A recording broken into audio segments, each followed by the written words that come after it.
Oi, tudo bem com você? Estamos aqui em mais um episódio do Desafio de Ser Você. Hoje está super especial, porque hoje a gente vai estar falando com uma pessoa maravilhosa. Eu falo que todo o desafio de ser você sempre é incrível, né? Porque a gente sempre faz com alguém muito especial.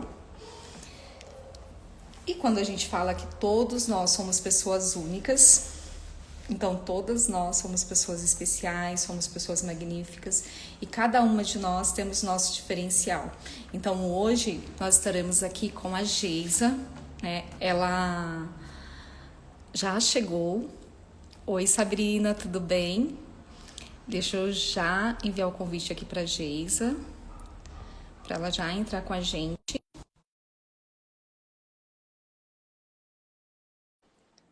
Já mandei o convite. Vamos aguardar ela chegar para a gente dar início ao nosso bate-papo de hoje. Oi, Geisa. Boa Boa noite. noite, que prazer ter você aqui com a gente, né, nesse quadro Desafio de Ser Você, aqui do Espaço Sensação. Esse quadro nasceu, né, no ano de 2020, eu acredito, 2020, eu nem lembro direito, porque faz bastante tempo, né, que a gente começou com ele, mas ele nasceu quando a gente começou a fazer a formação de gestão emocional com você. Então, Ai, que legal. ele nasceu inicialmente com as meninas da gestão, né? Então, as minhas primeiras convidadas foi Verinha, Silvia, Morgana, a Paty das Forminhas, a Derli, Que né? legal. A Ju e a Adala, que estava junto com a Silvia no projeto, né? Então, inicialmente nasceu dentro da gestão, né? Porque a gente sempre fala assim, que a gente se inspira na história da outra pessoa, que a gente se inspira tendo como exemplo, né? Que a gente não precisa praticar as mesmas coisas para a gente ter isso como exemplo. Então, é um prazer e uma honra ter você aqui, né? Porque Eu que antes de tudo, né? A Geisa, ela é mentora, né, de gestão emocional, foi minha mentora de negócios, ainda é de terapia de gestão emocional, né? Então a gente tem uma caminhada aí já longa, né, desde 2019, já estamos aí em já longa. 2023, E agora mais perto na terapia.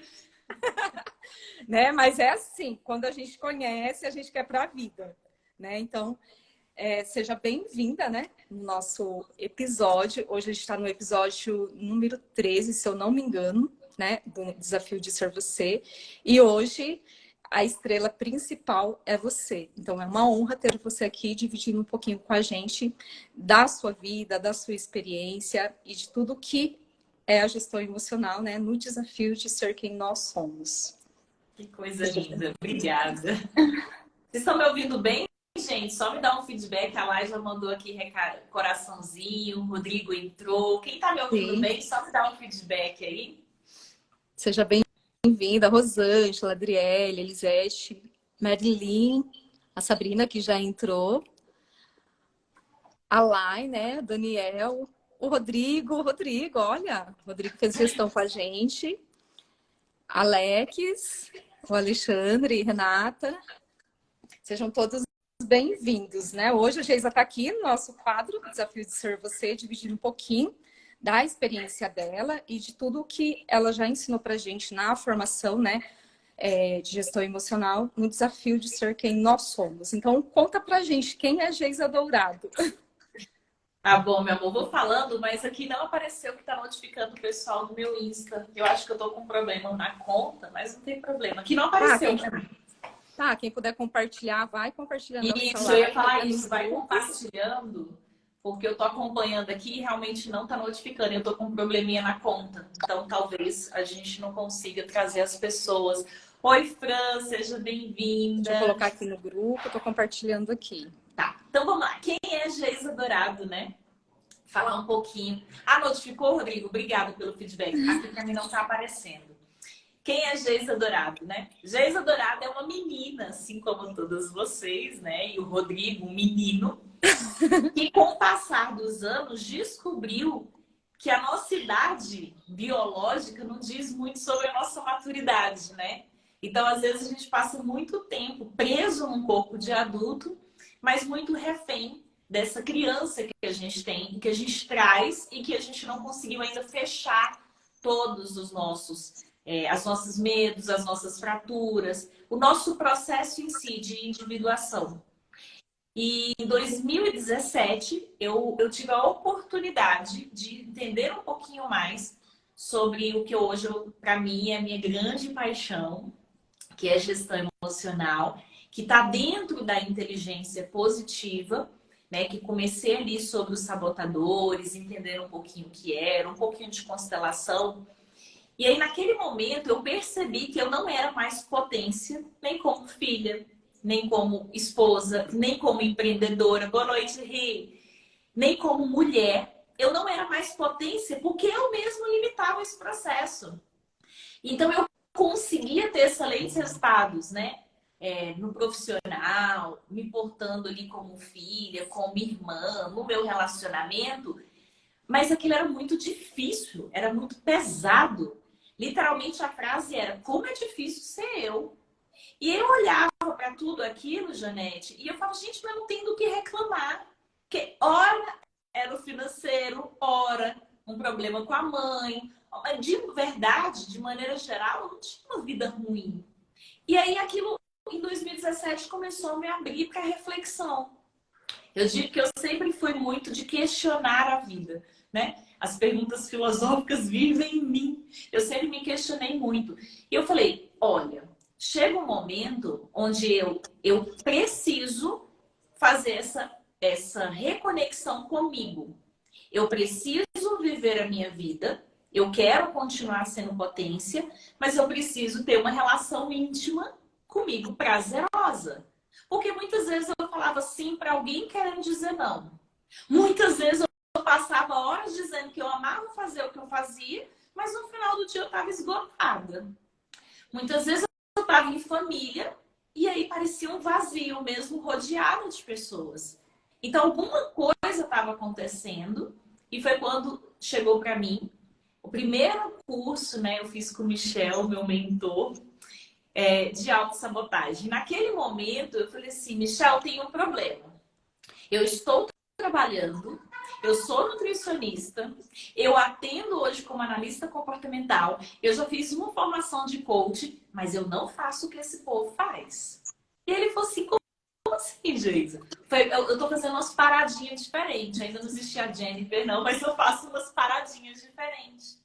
E naquele momento, eu falei para ele: e eu não posso parar de trabalhar, só que eu preciso entender quem eu sou. Porque todo mundo olha para mim e fala que eu faço algo diferente, que eu entrego algo diferente. E eu preciso entender de fato quem eu sou. Porque se eu entender quem eu sou, eu consigo mostrar para o mundo quem eu era. Esse era o desafio, Janete. As pessoas viam em mim algo, talvez você já passou por isso, talvez... Passo ainda. Né? Passa ainda. Talvez quem está aqui me ouvindo agora, as pessoas chegavam me elogiando, as pessoas falavam que eu era boa, as pessoas, eu vendia bastante, as pessoas traziam feedback para mim, mas parece que eu não era tudo aquilo. Eu me questionava: será que eu sou tudo isso? Eu não conseguia reconhecer e ver tudo aquilo. E aí foi quando eu fui para minha jornada, que eu chamo, que são os 4 pilares hoje da gestão emocional. Um alto amor, que para que vocês entendam, esse alto amor está ligado a um alto perdão. Eu precisava perdoar aquilo que os sabotadores gritavam na minha mente. Olha lá, a live falando que já sentiu. Quem mais aqui na live? Oi, Minha. Quem mais já sentiu isso? Parece que você está vivendo uma vida que não é sua. Parece que não é você. Parece que está tudo errado, tudo desconectado. E ainda assim, você é grata por aquilo que você tem. Dá até medo, né? Parece dar até medo de reclamar que vai ser castigado. Então, esse primeiro pilar era um alto amor, um alto perdão. O que era essa reconexão que eu estava buscando e eu comecei a encontrar? Eu sabia que eu não estava sendo tudo que eu deveria ou que eu poderia. É estranho você ter, né? Você ter essa consciência. Você olhar para você e falar assim: é como se eu estivesse vivendo parte do que eu poderia viver. E isso me gerava o quê? Frustração. Talvez na Janete, talvez no Rodrigo, talvez na Lai, em outra pessoa, vai gerar o quê? Você parece ser um fake, parece que você está sendo desonesta, parece que você está sendo falsa. Eu não sei qual emoção gera em você. Em mim, gerava uma tremenda frustração. É como se eu não me desse na potência máxima para o mundo. Por outro lado, eu trabalhava mais do que a maioria. Eu trabalhava muito, trabalhava demais. Era uma desconexão comigo. Então, era o auto-perdão que eu precisava fazer, que está ligado ao auto-amor. Depois, o auto-valor. Eu sempre tive autoestima elevada. Não sei você que está aqui na live. Mas eu sempre tive autoestima elevada. Eu não sofro com esse problema. Mas será que eu sou? Será que eu não sou? Eu sempre reconhecia aquilo que eu fazia. Mas eu precisava entender quanto, de fato, isso aqui valia para o mundo. Sobre mim, eu entendia. Eu precisava de um olhar do quanto que isso financeiramente, emocionalmente e espiritualmente valia para o mundo. Porque agora eu ia sair da casca, né? E a gente só vende aquilo que a gente sabe dar preço, sabe falar sobre aquilo. Então era um momento onde eu precisava falar sobre mim. E a pergunta mais difícil que tem é: quem é você? Quem é você? Quem é Geisa Dourada? Quais são as suas qualidades? Quais são as suas... É difícil falar da gente. Então eu precisava dominar esse valor para eu conseguir falar. Como eu falei, eu trabalhava muito, já estava com 3 filhos. Então, o autocuidado, isso eu quero que vocês marquem muito isso. O cuidar de mim, ir ao salão, fazer uma unha, estar bonita, ele sempre estava associado a que o mundo esperava de mim. Então, se eu tivesse um casamento, eu ia estar impecável. Se eu estivesse viajando, eu ia fazer as malas, ia estar impecável lá onde eu ia. Mas no meu dia a dia, eu usava uma calça pijama, eu usava uma roupa de casa, estava mais ou menos, eu usava sapatilha. Então, assim, não era um cuidado real. Parece que era uma imagem para eu mostrar para alguém. Não era um cuidado que aquilo ali fazia parte da Geisa. E, por fim, o autorrespeito. Esse também era algo que eu sempre tive de limites. Sempre tive. Sempre me respeitei muito. Sempre tive os meus limites. Boa noite para quem está chegando. Só que o respeito aqui, ele estava ligado ao ego. Então, eu tinha muita afetação do outro. Então, às vezes, uma crítica, nossa, virava uma tempestade. Me deixava mal, ficava ruim. Tinha muito medo de gravar vídeo. Tinha muito medo de fazer live. Porque os meus limites estavam ligados muito aos meus medos. E aí foi quando eu falei, não, peraí, a gente precisa melhorar isso. Então, o conhecer quem eu era, desenvolver uma força emocional maior e em busca dessa personalidade, né, essa imagem que eu tinha sobre mim, foi os primeiros passos que eu comecei a desenvolver para esse reencontro de quem eu sou. Você começou a sua, assim, fazendo a sua narrativa, trabalhando como nutricionista e meu primeiro encontro, inclusive, com você, né, quando você ainda nem me conhecia, foi a gente fazendo a formação de coach de emagrecimento, né? O que levou você a ir para o coach de emagrecimento? Você é uma nutricionista, como você disse, já tinha muitos atendimentos. Qual era a pergunta que você tinha por trás de buscar algo, né, para entender a mente das pessoas e não somente o corpo? Como nutricionista, eu sempre trabalhei muito. Sempre fui muito bem remunerada. Uma coisa que eu sempre falo assim, gente, nunca é o problema da profissão. Só que no ano de 2017, houve algo pessoal.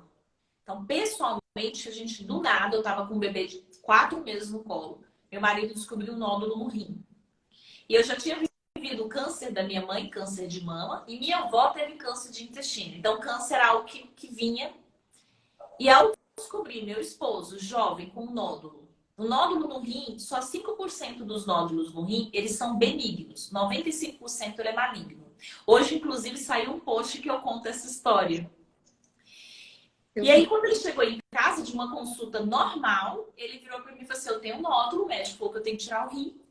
É câncer. Eu quase caí para trás com um bebê de 4 meses. Ali, literalmente, a casa caiu. Caiu tanto, que a gente pegou o avião e foi para Fortaleza. Passar 30 dias lá, que era o prazo que a gente tinha de autorização da cirurgia. Então, ali a gente sem gestão emocional, o que eu vi? Eu vi meu marido morrendo, eu vi meu marido na quimioterapia, eu vi meu marido nos médicos, como eu vivi com a minha mãe, como eu vivi ali com minha avó. Sem gestão emocional, foi muito difícil. Com um bebê de 4 meses, era o terceiro filho. E aí eu tinha pouco tempo em família para a gente fazer uma virada. Porque financeiramente eu estava sem trabalhar, né? Assim, eu estava assim, na maternidade, eu estava ali no 4 meses, amamentando, eu não estava no ritmo ali de trabalho. Eu estava ali saindo de uma última gestação. Eu tenho 3 filhos. E aí eu me fiz essa pergunta. Comecei a ouvir muito sobre coach. Era coach disso, coach daquilo, coach de relacionamento. Aquela hora era coach de tudo. Eu falei, gente, tem coach até para trocar fralda de criança. Deve ter coach na área da nutrição. Alguma coisa ligada à nutrição. E aí eu fui pesquisar e foi quando eu consegui receber muitas pessoas falando sobre coach de emagrecimento, coach na área de nutrição, coach para isso. E a pergunta que eu buscava responder é: por que algumas pessoas emagrecem e outras não? Por que algumas pessoas empreendem, têm dinheiro e outras não? Por que algumas mulheres são ótimas esposas e outras não? Por que algumas mulheres são mães, são seguras e outras não? É a mesma pergunta. Por que algumas pessoas conseguem e outras não? Só que era na área da nutrição. E na área da nutrição, quando eu fui buscar essa resposta, eu entendi que era sobre a mentalidade. Então, todos os cursos naquela época de 2017, 2018, na área de desenvolvimento humano, pessoas, mentalidade, eu fiz. Eu mapeei o ser humano. Era um ano de estudo intenso para eu entender por que algumas pessoas conseguem e outras não. Era a linha de divisão. Se eu conseguisse entender como fazer algumas pessoas terem resultados que outras pessoas não conseguem, aí pronto, eu falei, agora eu vou ganhar dinheiro. Era só isso. Então a chave da virada foi uma questão pessoal, um medo mesmo de ficar sozinha, do meu marido morrer, de financeiramente eu não conseguir sustentar as crianças, de não pagar a escola do ano seguinte. Era esse o meu medo. Eu não dou conta mais. E a pergunta que tinha por trás era sobre o ser humano, não mais sobre a nutrição, mas sobre o ser humano. Por que algumas pessoas conseguem e por que outras pessoas não conseguem?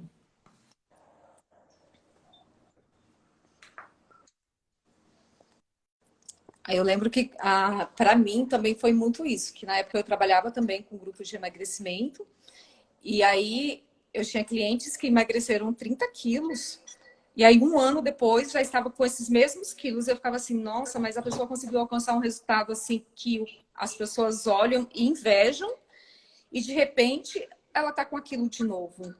E eu falava assim, existe algo por trás disso, então o que que tem? E aí, conversando, né, eu pude entender que eram as emoções. Era algo, né, na questão de aceitação, de coisas que trazia, porque a pessoa era casada e o marido começou a ter ciúmes da mulher linda, que ela já era toda extrovertida. Automaticamente, ela voltou para o mesmo lugar que ela estava lá atrás. Só que quando Porque ela tem recuperou briga, todos tem esse cobrança. peso, aí um dia ela chegou até mim e falou assim: ah, eu queria tanto fazer uma massagem, mas eu acho que se eu chegar aí você vai brigar comigo. Aí eu falei: não entendi, você vai vir para fazer um tratamento, por que que eu vou brigar com você? Aí ela falou assim: então, faz tempo que a gente não se vê. Eu falei: mais de um ano mais ou menos. Ela, então, eu vou até aí, mas você promete que não briga comigo? Eu prometo. Quando ela chegou, eu a vi igual antes. Mesmo lugar que ela estava Isso. antes. Só que emocionalmente ela estava muito triste, insatisfeita, porque ela não estava contente, mas ela já não tinha mais a questão de alguém com ciúmes dela. Mas ela, com ela, estava daquela forma. E eu fiquei pensando assim, deve existir alguma forma, algo que ajude essa pessoa emocionalmente. Foi quando, assim, a gente fala do nada, né? Apareceu lá um anúncio do coaching de emagrecimento. Eu falei assim, é isso, você vê a pessoa de uma outra forma. Então, isso me chamou a atenção, né? Porque isso também está ligado com aquilo que a gente vive. Aí as pessoas que convivem com você e de certa forma te toca, né? Eu falo que toca porque está dentro daquela missão que a gente tem né, na nossa vida, que é de auxiliar o próximo, de ajudar a cuidar da autoestima, né, de trazer essa leveza, esse relaxamento quando ela está ali no estresse dela. Mas, de repente, ela se dá conta que existe algo a mais por trás disso. E eu queria descobrir. Essa pergunta que você está trazendo é tão importante para quem está chegando aqui na live. Você pode colocar em qualquer área da sua vida. Por que que a gente tem um resultado por um dado período e depois a gente volta para o mesmo lugar? Seja ele financeiro, você ganha bastante dinheiro, você ganha dinheiro, parece que acontece alguma coisa, uma dívida, um carro quebra, uma cirurgia que aparece do nada e você perde esse dinheiro. Às vezes você está num relacionamento bom, você começa num relacionamento legal, passa um tempinho, você começa a ter as mesmas crises do relacionamento anterior. Você come, emagrece, faz dieta, parece que tá tudo bem, você mantém ele 2, 3, 4 meses, de repente começa de novo a trazer aquele padrão anterior. Isso é muito interessante, que é o que a Janete falou. O que tem por trás disso, né? Onde que a gente vai parar com isso? Por que isso acontece? Naturalmente, a gente tem a impressão que a gente manda na nossa mente, né? Parece que a gente que controla o cérebro.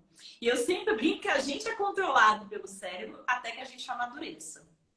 Então, o lugar que você se encontra emocionalmente é o lugar que você tende a voltar. E emocionalmente, as pessoas estão vazias. Você deve ouvir muito isso. Quem está aqui na live já deve ter sentido isso. Ou já escutou isso de alguém. Essa frase fala assim, eu estou vazia. Ai, que vazio. Me sinto vazio. Esse vazio, ele é real. A gente tem hoje mapeado 5 vazios emocionais. Então, quando a gente fala assim, eu tô com vazio de Deus, eu tô com vazio, parece que eu não sei explicar o que é isso. Esse vazio, ele tem lugar e ele tem explicação. Ele está ligado ao centro que a gente chama de vazio emocional que acontece lá na infância.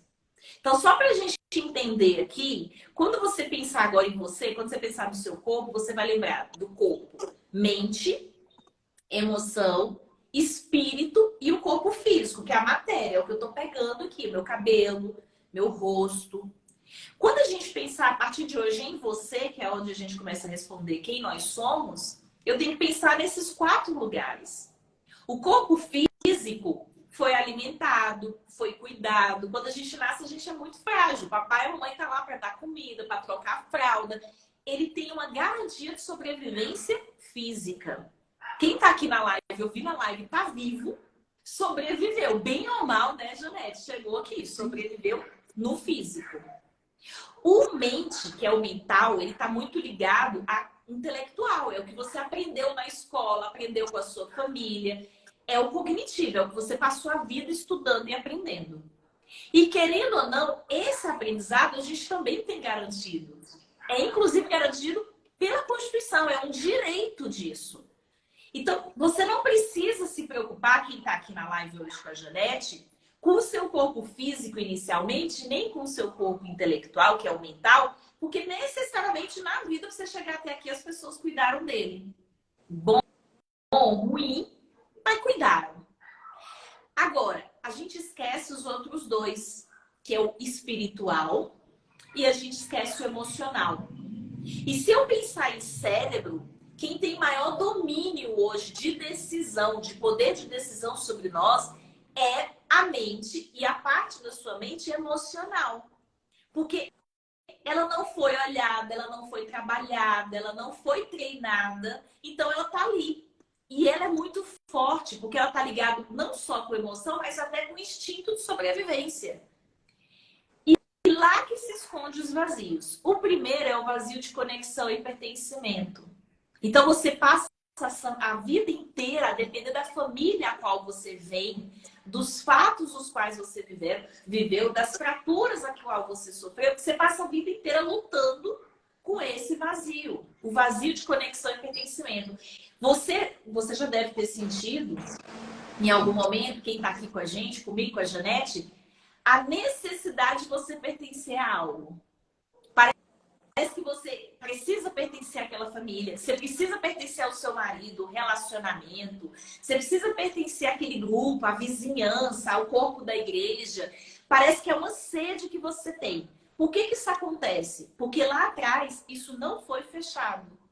Por isso que eu te falo, Janete, quando eu olho em 2017 e eu descubro que meu emocional precisava ser trabalhado para eu me tornar uma pessoa forte emocionalmente, eu descubro isso. Quem está me ouvindo aqui e tem essa necessidade de pertencer? Já viu adolescente que sai com a galera, começa todo mundo a fumar, ele quer fumar. Aí ele anda com um grupo tatuado, ele quer fazer uma tatuagem. Aí o adolescente começa a andar com um grupo lá do cabelo roxo, ele começa a pintar o cabelo. Ele nem sabe por que ele pinta. Mas é uma necessidade de conexão, é uma necessidade de pertencer. Normalmente vem de uma família mais fria, o qual ele não se sentia parte. De uma família mais rejeitadora, uma família ou um pai ou uma mãe que o rejeita em alguma medida, ou ele sente rejeição. Uma família abusiva, relações abusivas, familiares que bebem, que são alcoólatras, porque aí fica muito imprevisível. Então, essa história do seu passado faz com que esse vazio permaneça. E aí você tenta conexão e pertencimento por uma vida, Janete. Existem pessoas que tentam isso por uma vida inteira. Por isso que vem aquela história do dedo podre do relacionamento. Porque a pessoa está sempre num lugar de vazio, buscando o tempo todo pertencer a algo. Ela não se sente pertencente. E aí tem a notícia, né? A notícia ruim, vamos dizer assim. Enquanto você não tratar o seu emocional e o seu espiritual, porque é um trabalho conjunto, abre um parêntese. Não adianta só ir para a igreja rezar. Se a gente adiantar só rezar, a gente não tinha nem terapeutas. Porque só os diretores espirituais, o padre, o pastor, só os líderes espirituais, eles estariam tratando e curando todo mundo. O vazio está latente. Porque são dois pontos, o emocional e o espiritual. Então, cada um em sua medida precisa ser trabalhado. E eu vou dizer além, né, Janete? Tem pessoas que estão hoje na igreja, corpo da igreja, tem relação, né, espiritual, acredita em Deus, fala que tem esperança, tem fé, mas não tem, não dá conta de entregar. Por que, Geisa? Eu não consigo ter fé, eu não consigo entregar realmente a Deus. Porque o emocional não deixa, ele tem um vazio latente. E se você não fechar, imagina que é um círculo, e ele tem esse vazio tá quebrado aqui, a gente tem que fechar essa lacuna. Se você não fechar, não vai, não consegue dar o passo. Porque o seu próprio cérebro, no mecanismo de proteção e sobrevivência, ele te bloqueia, ele te tranca. Outro vazio é de autonomia, desempenho. Quantas pessoas, a Janete já trouxe isso para mim. Gê, eu quero fazer mais, eu quero empreender, eu quero avançar, eu quero cuidar das minhas coisas, mas eu tô com medo, eu tô me sentindo insegura, eu tô me sentindo meio bloqueada. É o vazio de autonomia e desempenho. Que, em alguma medida, o pai, a mãe, a escola não tratou, não ajudou, não te colocou para cima, que é para o próximo nível, para a próxima etapa, e isso está aberto.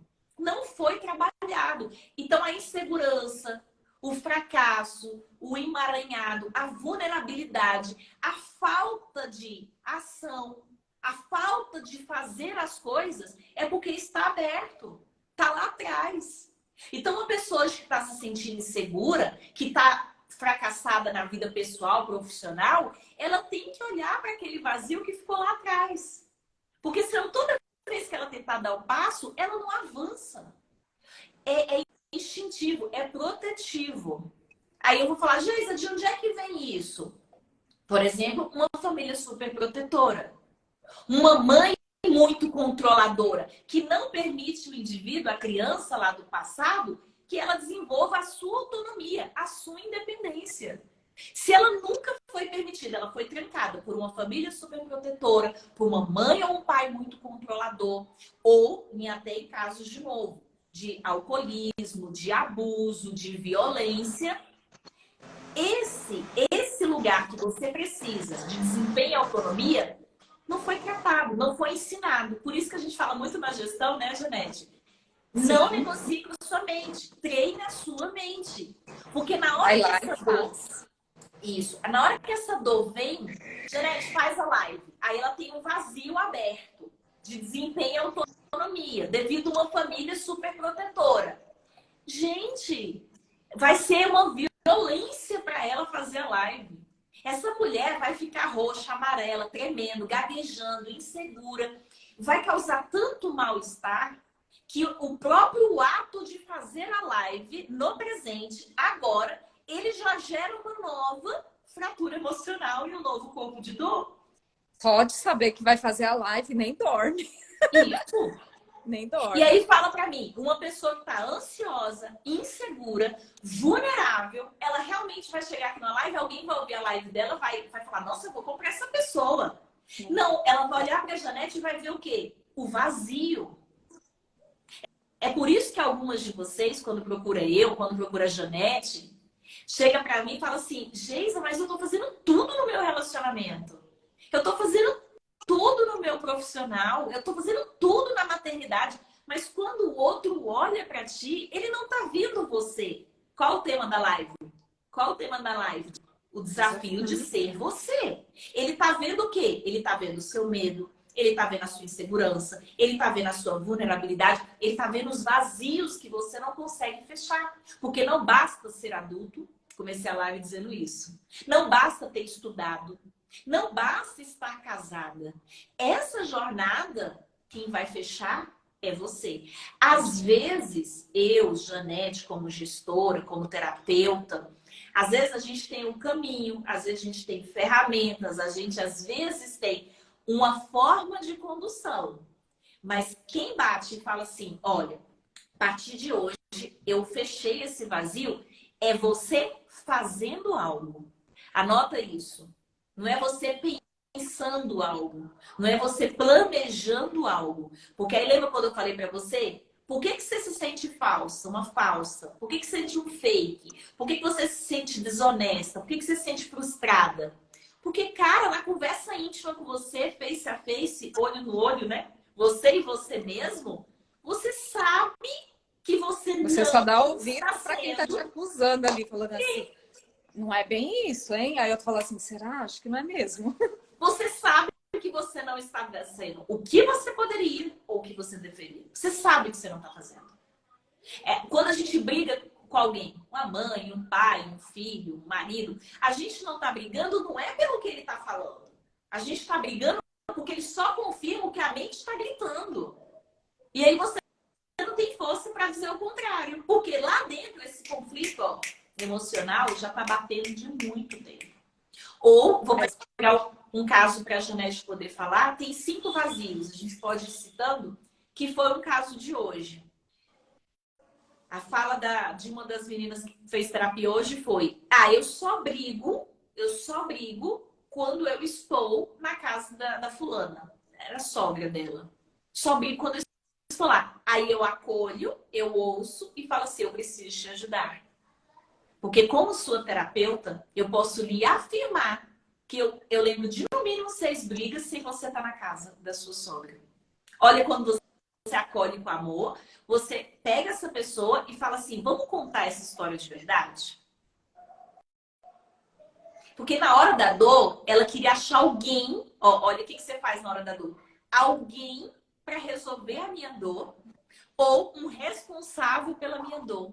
E esse responsável pela dor é você. É só você que consegue ou aceitar isso ou falar isso não me pertence. Ou eu sou quem eu sou e eu grito para o mundo a minha identidade de quem eu sou, eu aprendo a falar eu sou, que é o que a gente fala muito, eu sou. Sim. Ou eu acabo sendo o que o outro espera, deseja, pede ou diz de mim. E aí começa a desconexão, né? De Isso. Ser quem ela é. Aí, né, Geisa, dentro disso a gente acabou criando um movimento, né? Que é uma jornada a renascer. Ó, minha filhinha chegando aqui na live.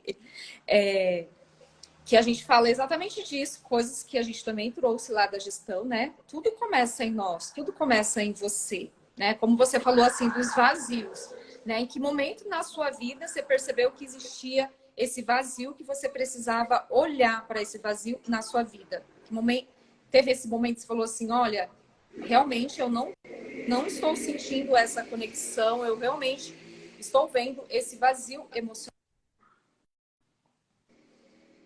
Voltamos? Voltou. Voltamos. Isso. No meu caso específico, e aqui eu gosto de sempre pontuar, eu tenho um sabotador. Quem não é da gestão, né, não vai saber o que que acontece. A nossa mente usa 9 artifícios para nos sabotar. A gente fala que são os gangsters, né, do chefão, poderoso chefão, que é o crítico interno. O sabotador que eu tenho é o hiperrealizador. Então eu sempre fui muito ligada a trabalhar. Trabalhava muito, ganhava muito dinheiro, trabalhava. Só que todo sabotador, ele é sabotador porque ele esconde algo. Alguém poderia me ouvir aqui e falar assim, nossa, mas deve ser bom demais essa moça trabalha muito, essa moça ganha dinheiro demais. Não, eu respondia alguns medos meus, inseguranças e crenças, por exemplo, financeira. Então, meu pai tinha uma empresa, em dado momento meu pai quebrou, então eu ficava com muito receio. Eu vivi isso na infância, essa perda, né, da empresa, o medo do que vai ser. Eles eram empresários, os dois empreendedores, então não tinha um salário fixo. Então toda aquela minha potência de trabalho era um sabotador, onde ele me desconectava do meu emocional. Eu não queria olhar para os meus medos. Qual era o medo, gente? O medo da pobreza, o medo de não ter amanhã seguro, o medo de não poder cuidar dos meus pais numa velhice ou numa doença. Eu tinha muito medo. E aí, inconscientemente, eu respondia ao medo. O que, que você faz inconscientemente? Trabalha 30 vezes mais. Então, Janete, quando eu comecei a perder a saúde de tanto trabalhar, porque perdia saúde, perdia lazer, perdia amigos, perdia. Eu falei, gente, tem algo aqui. E eu só não perdi o relacionamento, porque eu acho que eu gosto tanto de namorar, né? Que eu acho que eu tô tão bem com o marido. Eu brinco, você acha que eu gosto tanto que aquilo lá não perdia, não. Eu era boazinha, aí eu virava mocinha ali, né? Porque o resto era muito potência nisso, só que tinha sombra. Então, quando eu comecei a perceber isso, e aí eu comecei a estudar isso, isso fez muito sentido para mim. E aí foi quando eu olhei para o hiperrealizador, eu comecei a ver o que emocionalmente eu tinha medo. Por que eu era uma mulher, uma menina, uma mulher, com uma energia tão alta de fazer. Uma energia Uma masculina. energia masculina, uma energia de sol, uma energia de fazer, de ir para o mundo, e de receber, de ser cuidada, de se sentir segura. Eu tinha tanto medo. Eu não me sentia segura. Porque como meu pai e minha mãe quebram financeiramente, eu como filha, o que eu faço? Olha a constelação. Eu me sinto na obrigação de cuidar deles. Alguém já viveu isso? Já passou por isso? A Janete, eu sei que sim. Você, quando vê a figura de proteção, pai e mãe, a figura de proteção, e aqui não é só financeiro, tá? Às vezes você, de uma forma, percebe que seu pai e mãe intelectualmente é menor do que você, ou financeiramente, ou emocionalmente. Aí o que você faz? Você vem pra cá. Você se sente maior do que a figura de proteção. Pronto. Ó, a Drica já tá se identificando. Aqui você caiu num lugar muito ruim. Olha lá e se identificando. Eu vou lhe dizer que vocês que estão se identificando com isso, uma coisa eu posso afirmar. A solidão anda de mãos dadas com você. Porque enquanto você não faz uma reconexão, é como se você estivesse sempre sozinha.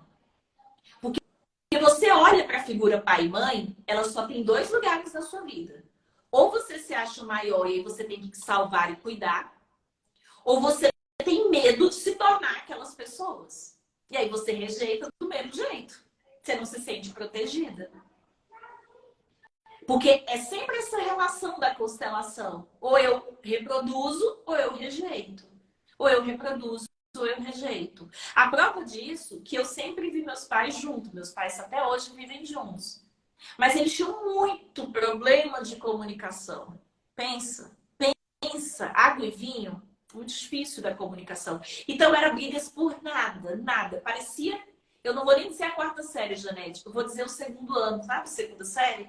Porque eu, como criança, eu falava, gente, eu não acredito que eles estão brigando por isso. É desesperador. E essa falta de comunicação só gerava um pensamento na minha cabeça. Eu vou casar, mas a minha casa tem discussão. Não vai ter discussão. Né? Ó, me sinto muito sozinha, procuro ocupar minha vida trabalhando muito e ocupando o meu tempo. Ó aqui a Drica. A Drica chegando no lugar que eu tô conversando com vocês. A Drica, eu não sei se conhece a Janete, mas peça pra Sim, Janete. ela faz parte da Jornada Renascer. Ótimo. Depois faço o teste com ela. Provavelmente o hiperrealizador tá gritando no ouvido da Drica. E aí, o que ela faz? Ó, ela trabalha muito sozinha. Aí a pergunta da Janete foi, Geisa, quando foi o ponto de virada? Quando eu percebi, Drica e Janete, que eu era escrava desse próprio tempo, do meu próprio trabalho. Quando eu percebi que eu perdi a vida, que eu perdi aquilo que eu realmente amava, que é tomar um cappuccino, bater papo, ficar à toa, ir para uma banheira, colocar os pés para cima, aquela coisa toda, eu perdi aquilo. Eu me afastei de mim. Eu só trabalhava. E eu trabalhava por quê? Porque não adiantava ter o dinheiro que fosse na conta. Lembra da história do Cássio? Uma vez a gente tinha acabado de lançar um produto, acabado de lançar. E a gente tinha feito 120 mil reais em 6 dias. Então era 60 para ele e 60 mil para mim. O lançamento aconteceu, 15 dias depois eu liguei para ele e falei, Cássio, é quase dia 10. O que a gente vai lançar? Ele falou assim, minha filha de Deus, não deu tempo de gastar 60 mil na sua conta. Tudo bem que você tem 3 filhos, mas é impossível você ter gasto 60 mil. Quando eu perguntei o que a gente vai lançar, é que não importa o dinheiro que eu tenha na conta. Eu estava com a mentalidade de que todo dia 10 eu preciso pagar boleto. Todo dia 10 eu preciso pagar conta. Então, as minhas ações e os meus comportamentos não importavam como eu estava, com dinheiro ou não. Ele sempre reproduzia o anterior. E aí a gente vai se tornando cega, inconsciente. No emagrecimento, a gente chama isso de apagão. Quem tá Automático.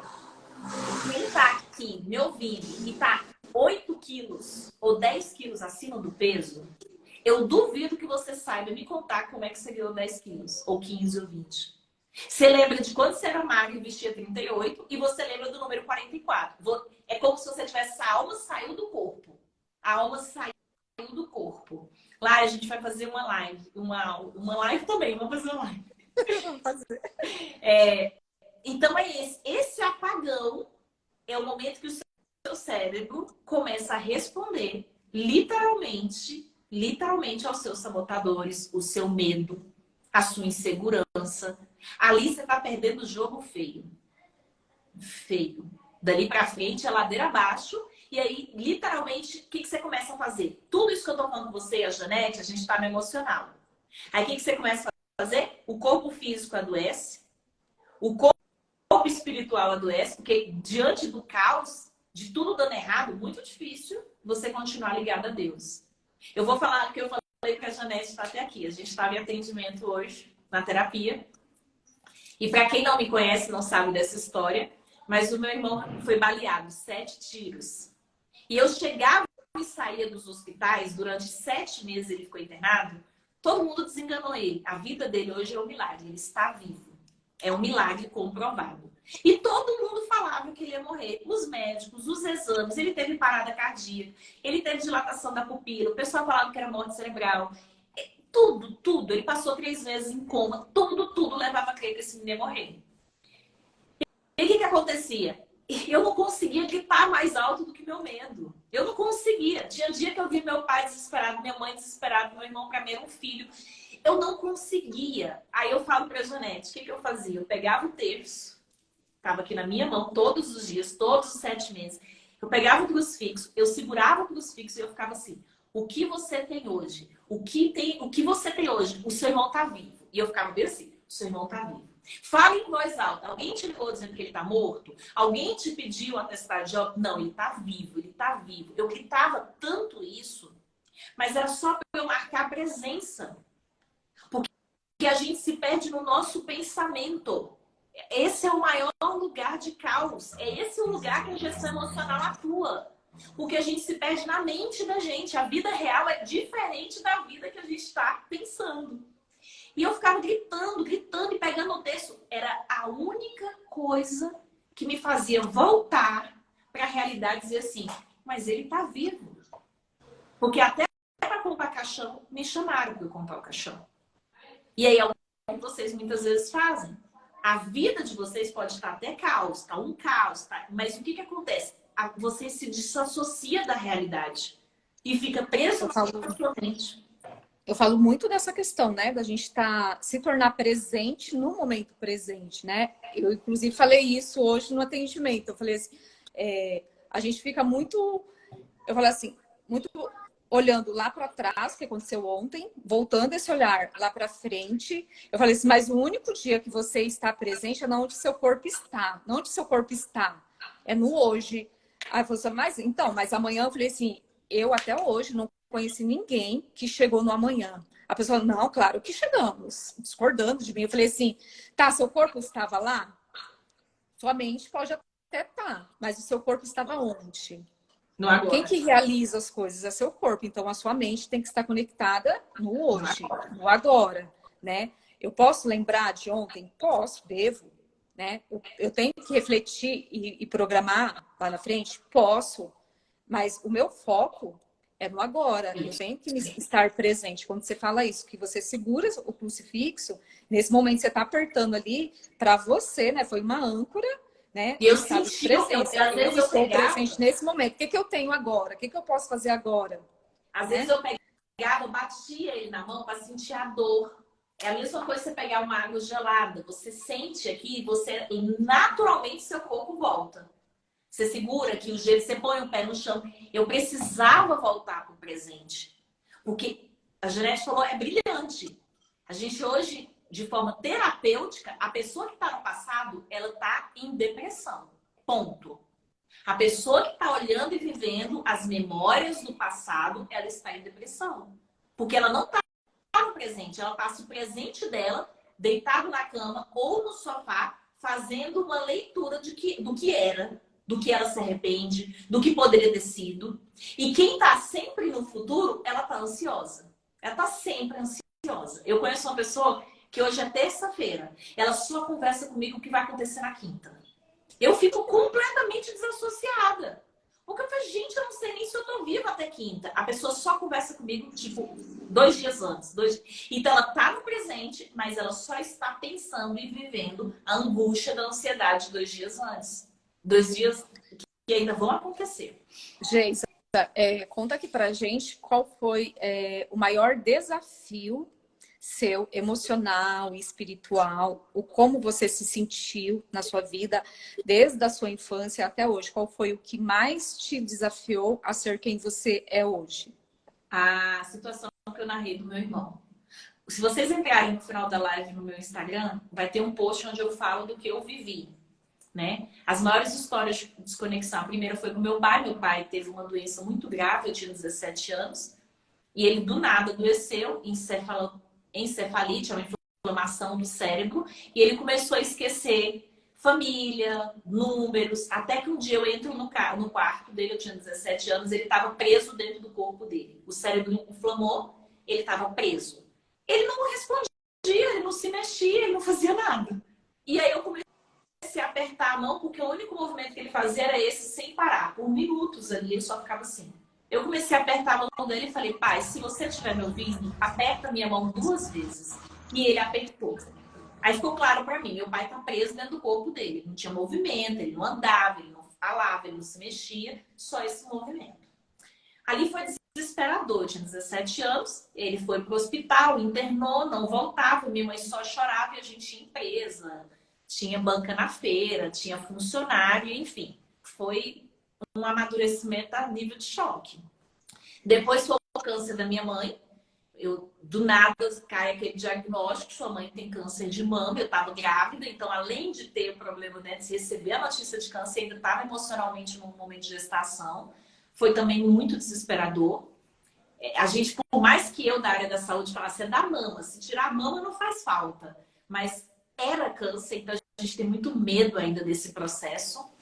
Depois repete no meu marido, que eu achei que era câncer, mas graças a Deus não era, foi benigno. Mas, gente, eu falo que tudo isso que eu vivi era só treino. Era Deus preparando. Aí eu tive burnout, quem não sabe o que é um esgotamento total ali da adrenal. Então, cortisol, alguns hormônios, serotonina, dopamina, que faz com que o corpo tenha vontade de acordar, viver, realizar, não produzia mais. Então, hoje eu trabalho muito com a depressão, que é a nível de hormônio, biológica, fisiológica. Muitas de vocês estão deprimidas, não é porque tem um problema, é porque o corpo está pedindo arrego mesmo, não tem produção de dopamina, serotonina, cortisol. Ali eu tive uma coisa muito curiosa, Janete. Quando eu tive burnout, eu tive várias crises de pânico, mas muito consciente, porque ali eu já tinha minha gestão emocional, já tinha minha mente treinada. Então eu tinha crises de pânico e conseguia sozinha voltar. Então eu lembro claramente uma crise de pânico, eu tive uma subida fazendo segurando a embreagem do carro, era uma avenida alta, assim, inclinada, com engarrafamento, e eu comecei a fazer ali o controle da embreagem, e de repente eu entrei numa crise de pânico. Uma crise de pânico onde me tirava da realidade. E eu, por si, eu consegui ir voltando por causa da gestão emocional. Porque em qualquer outro momento alguém ali ia se perder, porque eu comecei a ter realmente um lugar muito desconfortável. E eu tive os lugares de depressão, onde meu marido chegava a falar comigo e eu falava assim, meu bem, eu vou acordar, vou trabalhar, vou tocar a minha vida, mas você tá me falando que me ama, você tá falando que meus filhos me amam, mas eu não tô sentindo nada. E eu sou uma sanguínea, eu tenho que sentir a vida, né? Eu sinto, eu abraço, eu sou quente para viver. Não sentia nada. Só que era muito consciente. Eu falava para ele, porque eu tinha gestão emocional e não desesperava na depressão. Então, eu vivia, eu trabalhava, eu saía, o que também muita gente se engana. Porque todo mundo acha que depressão é você ficar numa cama. E pelo contrário, o único lugar que eu não ficava era na cama. Porque quando eu ficava na cama, eu sabia que ali eu ia me entregar e poderia acabar o mundo que eu não levantava. Então, existe a depressão que você está ali fazendo as coisas. Mas, de verdade, o meu grande medo, assim, o lugar que realmente mudou a minha vida foi o meu irmão. Num dia ele sai de casa e ele... Eu vou resumir e falar que foi violência urbana. Não tem causa, foi motivo fútil. A pessoa não conhece ele, mas ele levou 7 tiros e foi para o centro cirúrgico e realmente ele lutou pela vida dele durante 7 meses internado no hospital. Entre a vida e a morte, sem conseguir comer, 3 meses em coma, enfim, N cirurgias. Hoje tem 1 ano e meio que tudo isso aconteceu. Ele ainda não anda, ele só ficou em pé. Ele tem uma bolsa de colostomia e ele perdeu a audição devido ao tanto de excesso de medicação. Por que isso mudou muito a Geisa? Porque pela primeira vez, a pessoa segura, confiante, que dá conta de resolver tudo, que faz a vida acontecer, ela não tinha o que fazer. Diante da morte, a gente é impotente total. E eu não tinha o que fazer pelo meu irmão, eu não tinha o que fazer pelos meus pais, que eu amo, eu não tinha como fazer nada por ninguém. E aí, ali, literalmente, foi onde eu vivi minhas maiores vivências espirituais. Desde a primeira noite do tiro, quando meu marido se deslocou para o hospital, que eu em oração de joelhos, diante da Bíblia, eu senti meu irmão em presença no meu quarto. E aí eu falei, pronto, se ele tá aqui, ele não tá lá. Ele desassociou desse corpo dele, ele tá aqui, ele não tá lá. E aí eu falei, volta para lá e Deus tenha misericórdia de mim. Era uma dor que eu não conseguiria. Insuportável. E eu continuei em oração e pedindo misericórdia, porque naquele momento eu entendi de verdade que não me cabia fazer mais nada. Aí agora a gente sai do campo emocional e até material, porque diante da morte não te cabe nada. Nada, você não tem o que fazer. E aí eu entrei numa vivência, talvez fosse um dos últimos fechamentos, espirituais. Embora eu sou católica, fui catequista de crisma, mas ali foi uma vivência espiritual, de verdade. E até hoje eu vivo isso. Eu falo que ainda eu não sou a Geisa de antes, né? E é errada essa minha frase, porque eu nunca mais vou ser a Geisa de antes. E eu lembro, Janete, de uma das coisas tão bobas, tão bobas. Por isso que eu falo que o ser humano é uma coisa muito doida. Mas a gente fica num lugar muito louco, né? Então, assim, às vezes diante de uma traição, a morte de alguém, um Covid que você passa, gente, a mente te coloca num labirinto que se você não souber voltar, é louco. É muito louco. Eu lembro que eu cheguei um dia, eu olhei pro meu guarda-roupa. Eu trabalho com marketing digital, com beleza, com mulheres. Então, assim, o guarda-roupa não é... Eu não gasto muito, mas eu ganho muita coisa. Então, eu olhei para o meu guarda-roupa e eu lembro que eu caí num choro desesperador. Eu chorava desesperadamente, igual uma criança, olhando para o meu guarda-roupa. E aí, eu sempre tenho uma frase que eu ensino a vocês. Ione, a Ione me acompanha desde 2017. Acho que na primeira live a Ione estava comigo. Eu falei assim, eu tenho uma frase na gestão emocional que eu falo assim: entre na dor, mas não se torne a dor. A dor que eu entrei foi depois de tinha 6 meses. Depois de 6 meses do meu irmão sofrendo demais da conta. Muito sofrimento, que eu não vou narrar para vocês. Mas só para vocês entenderem, ele não comeu por 5 meses. Ele não bebeu água por 4 meses. Ele vomitava sem comer e beber 15 vezes ao dia. Então ele sofreu muito. Nem anestesia pegava nele, ele sentia os processos. Então foi desesperador. Eu entrei na dor. Qual era a dor? Cara, meu irmão pode morrer a qualquer segundo. Meu irmão está sofrendo mais do que qualquer pessoa que eu conheço na vida sofreu. Então eu entrei na dor. Meu irmão não volta para casa. Eu posso fazer o que for, eu posso entrar naquele hospital, eu posso derrubar, eu posso vender minha casa, eu posso vender até os meus filhos que não tem o que fazer. Não tem o que fazer, eu não podia fazer nada. E eu comecei a entrar na dor. Só que eu me tornei a dor. E o momento que eu me tornei a dor foi quando eu comecei a chorar compulsivamente. Eu olhei pro meu quarto, eu queria jogar tudo que eu tinha de roupa fora. Todas as roupas eu queria jogar fora. Porque meu irmão ficou... Foi a fala que veio. Ele está há 6 meses no hospital com um lençol em cima do corpo dele. Ele não tinha nada. Ele não vestia roupa. A gente acessou as contas dele depois de muito custo. As 2 empresas dele na época, da noite pro dia, parou tudo. Os cachorros dele não tinham que... Era uma coisa que eu sempre repetia em atendimento: não morra fazendo nada por trabalho nem por ninguém. Porque no dia que você morrer, a vida continua. Eu sempre falei isso: não morra por nada nem por ninguém.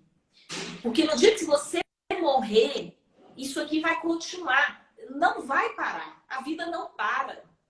E literalmente foi isso. O carro do meu irmão ficou 1 ano e meio na minha garagem. Ninguém ligava, ninguém acendia o carro, ninguém mexia com o carro.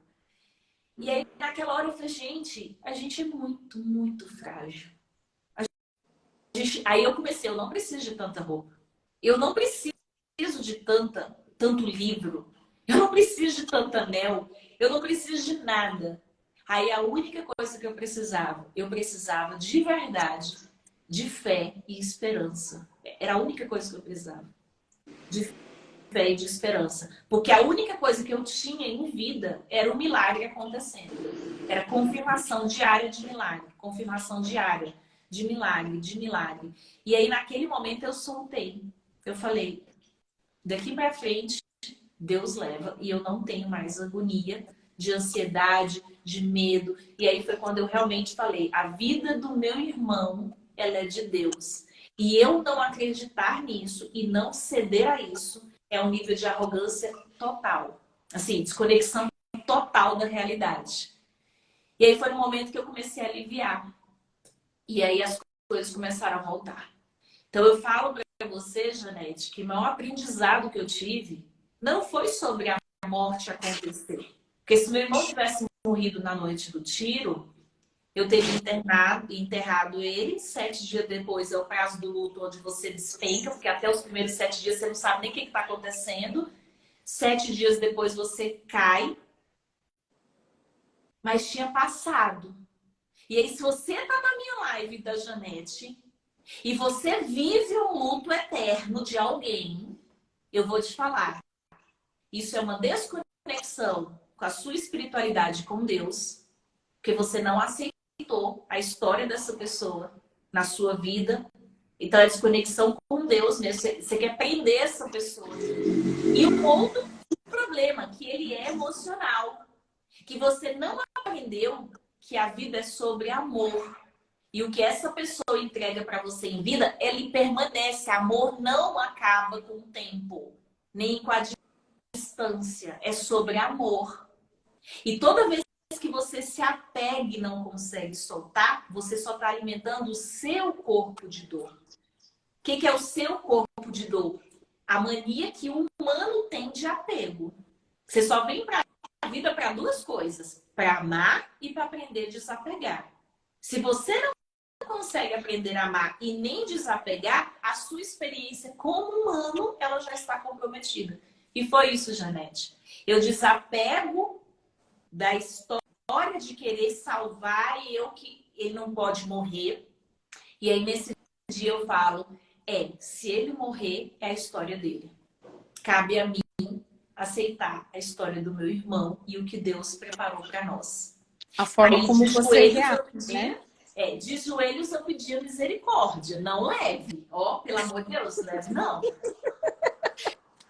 Me prepare, que eu não estou preparada. Assim, eu desapeguei. E por outro lado, eu entendi que uma vida, tinha 40 anos, né?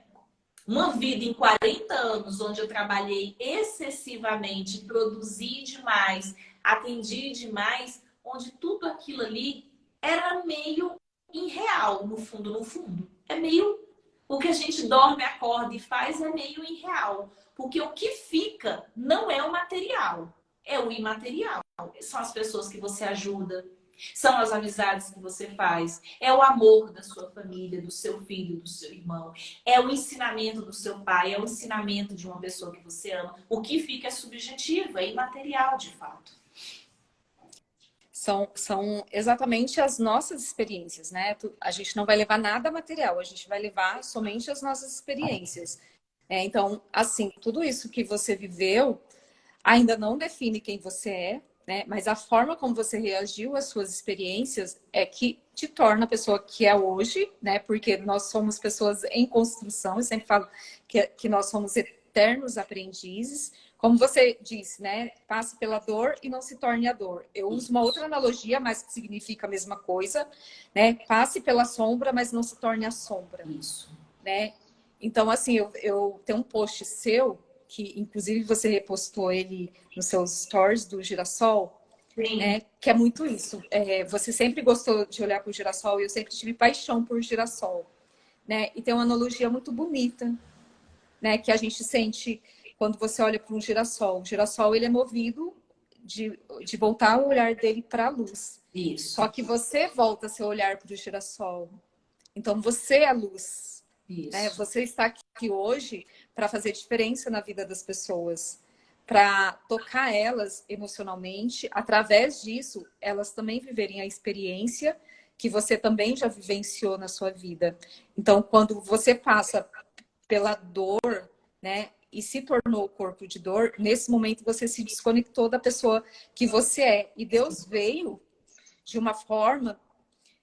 eu falo, como nós somos pessoas únicas, ele também usa uma forma única de mostrar para você que você é a luz, por onde você estiver. Né? Que todas as experiências que você viveu até hoje ainda é um treino. De todas as pessoas que você precisa iluminar. De todas as pessoas que ainda vão passar pela sua vida, assim como ele me colocou um dia na sua vida.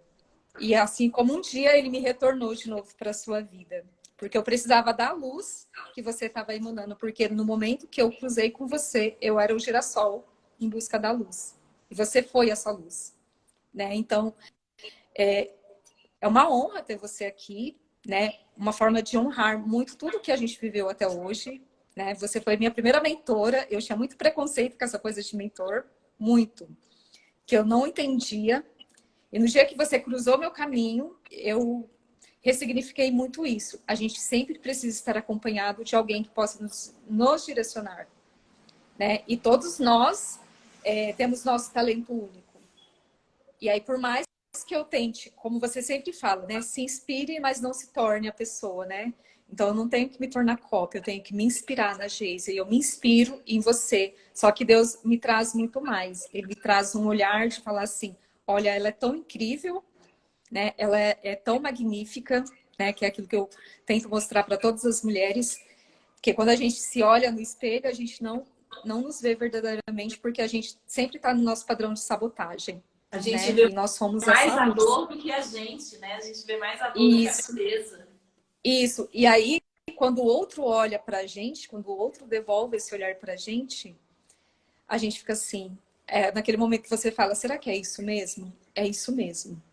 Né? Você é a luz, então ilumine por onde você estiver. Foi uma honra ter você aqui comigo, né? Eu falo que foi no tempo certo, depois eu te conto como isso aconteceu, tá? Tem uma história ainda por trás disso, mas eu tenho algo para te falar. Essa nossa live, que vai ficar gravada, é um capítulo de um livro que a gente vai estar construindo com uma amiga minha, que também foi de uma mentoria que eu participei, a Maria Flores, e a Cris Gasparini, da editora Flores Gasparini.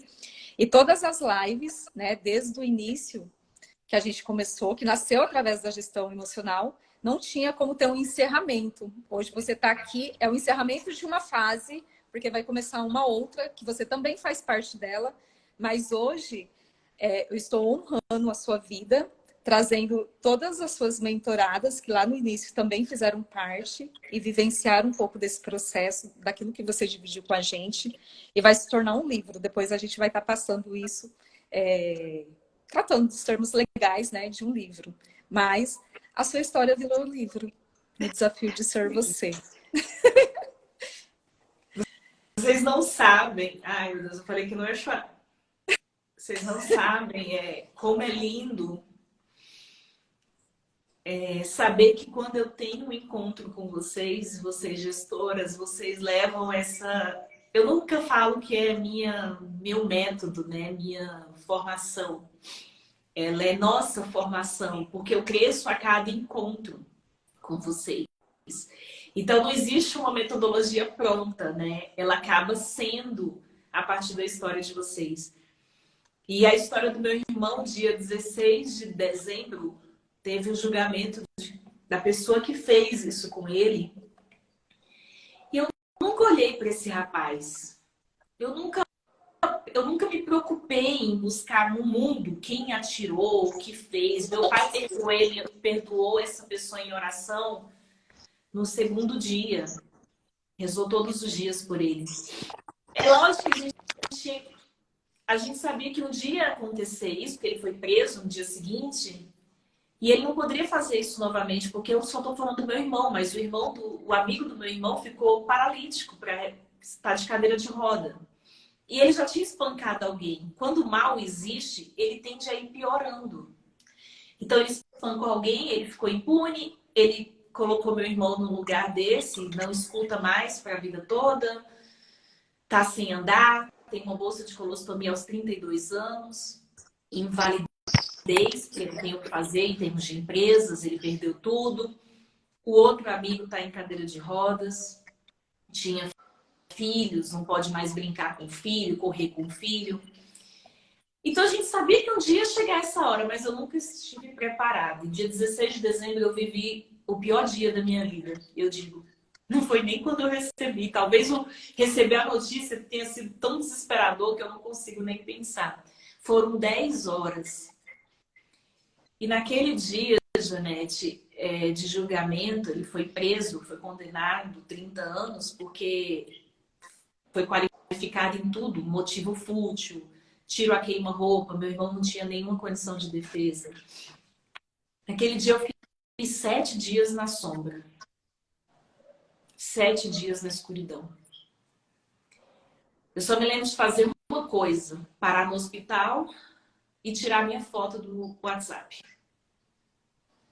Quando eu tirei a foto do WhatsApp, eu tirei a foto e disse para mim mesma, eu não volto a fazer o que eu faço. Eu não vou mais fazer live, eu não vou mais atender, eu não vou mais fazer nada disso, mas não é porque eu não queria. É porque quando eu tirei a foto, a sensação que eu tinha é que a Geisa não existia. Eu não via mais o meu rosto, eu não sentia mais quem eu era, eu não reconhecia o meu valor, o que eu fiz de bom. E meu irmão estava vivo, o cara estava sendo preso. Mas provavelmente porque eu só consegui fraquejar e chorar no dia que o ciclo fechou. Eu fui forte todos os outros dias. E aí eu só consegui voltar porque 7 dias depois era Natal. E aí eu amo o Natal. Eu falei, eu vou ter que pôr minha foto aqui. Como é que eu vou receber pessoas que não tem a cara da Geisa? Mas dali eu falei que eu ia retomar nas redes sociais. Então, ouvir você falando isso é só uma confirmação de que eu nasci de verdade para levar para o mundo o que eu acredito, porque eu acredito muito na gestão emocional. Para salvar, sim, os relacionamentos, para te fazer uma pessoa mais de fé, de esperança real, para tocar o seu negócio. Eu sempre acreditei muito. E quando eu lhe falo que eu tirei a foto, é porque naquele dia eu me identifiquei, eu me tornei o corpo de dor. Então, se você amanhã estiver vendo gravada essa live, se depois de algum tempo você estiver assistindo isso, com certeza a Janete terá escrito o livro e eu vou continuar fazendo inúmeras lives. Mas eu quero dizer o seguinte, naquele dia eu me tornei a menina, não era nem a mulher, porque eu estava tão enfraquecida, que o irmão tinha sido vítima de uma pessoa muito má. E aí eu era irmã de alguém que por nada recebeu o sacrifício. E isso me deu um sentimento de muita tristeza, de injustiça, de fraqueza, de medo. Então, leve para você que você não precisa levar um luto eterno de nada na sua vida. Nem da perda da pessoa que você mais ama, nem de uma separação, nem de uma empresa que fechou e faliu, nem de uma doença que você teve. Você não precisa levar isso. Porque se você entender que você não se torna isso, você não é uma mulher traída. Antes de uma traição, você era uma mulher. E depois dela, você continua sendo uma mulher, você continua sendo você. Então, talvez o maior desafio de ser a gente é a gente reconhecer que nós não somos as circunstâncias. A gente repete isso tanto, né? Que você é as circunstâncias. Emocionalmente, espiritualmente, você não é a circunstância. Você é a esperança que acontece após você vencer as circunstâncias. Então, talvez o grande aprendizado seja isso. Independente do que a vida faz com você, você continua sendo a esperança, a presença viva de Deus nessa essência, nessa mulher que você é. E foi isso que eu aprendi. Eu não sou a mesma mulher. E nem poderia, né? Tanta experiência que a gente vive. Mas eu não sou o medo, a dor, o vazio e nem os sabotadores. Eu sou luz, eu sou presença, eu sou amor, eu sou esperança. Então, eu acho que esse é o grande aprendizado que eu tenho. Não com a vida, mas com você, com as histórias de dor, com tudo que a gente passou. Vamos fazer um coraçãozinho para as meninas tirar um print aí pra gente?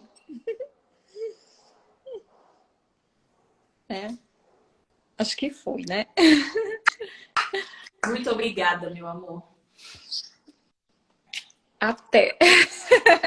Até. A gente vai se ver muito ainda. Beijo grande. Foi uma honra ter você aqui. Para todo mundo que esteve presente aqui no nosso momento presente, que vai estar assistindo, né? No nosso. Sempre que eu falo assim, vai assistir depois, mas você vai estar assistindo no momento agora, né? Eu também honro muito a sua vida, né? E que você leve muito a essência desse desafio de ser quem nós somos. Entenda que você, como pessoa, é única e uma pessoa magnífica, né? Obrigada, meu amor. Fica com Deus. Tchau.